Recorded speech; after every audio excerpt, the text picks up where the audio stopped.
Hey guys, welcome. It is day 130 of 366.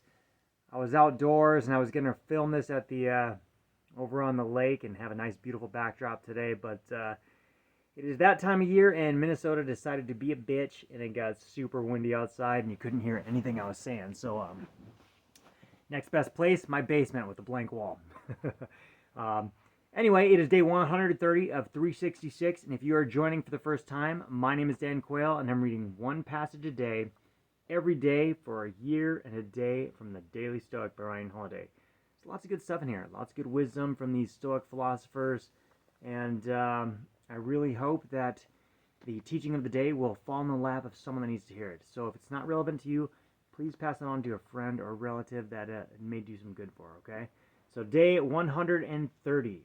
October 6th, looking out for each other. It's in keeping with nature to show our friends affection and to celebrate their advancement as if it were our very own. For if we don't do this, virtue, which is strengthened only by exercising our perceptions, will no longer endure in us. And that's from Seneca in Moral Letters. Watching other people succeed is one of the toughest things to do, especially if we are not doing well ourselves. In our hunter-gatherer minds, we suspect that life is a zero-sum game, that for someone to have more means that we might end up with less. I don't think that's true.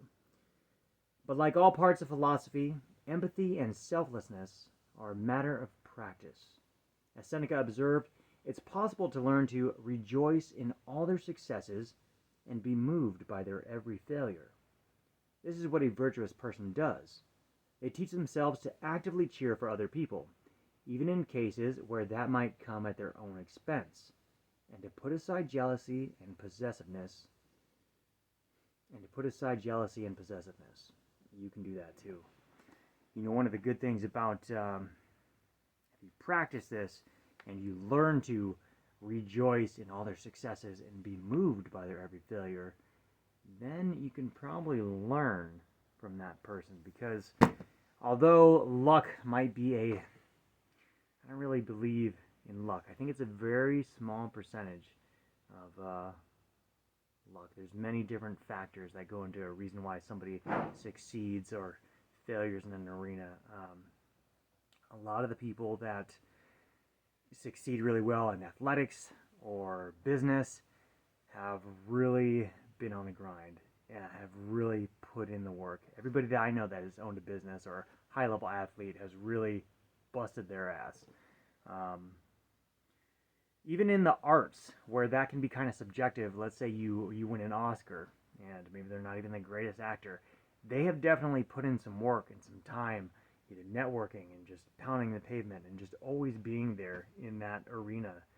So, maybe that's going off too far on a tangent, but do learn from other people's successes and their failures, and celebrate them, because they probably put in the work.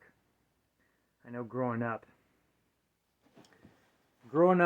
been around some people that have looked at wealthy people. I grew up kind of poor, and some wealthy people are always, they're they got really lucky, or they're crooks or something like that. But everybody that I know, every wealthy person I know, has really put in some time and effort. I've known a lot of business people, a lot of people that own businesses. I know somebody that owns an advertising agency that makes tens of millions of dollars a year, and I know his story. And he put in some time, and he lost his ass in some ventures. I know somebody else that used to work with me, just in the marketing field, doing promos. And he owns his own company now, and he's doing really well. And in his arena, he's the largest in the nation now. Just look at behind the scenes. Rejoice in their success. And then look behind the curtain and see what you can learn from them and possibly advance yourself. That's all I got. We'll see you tomorrow.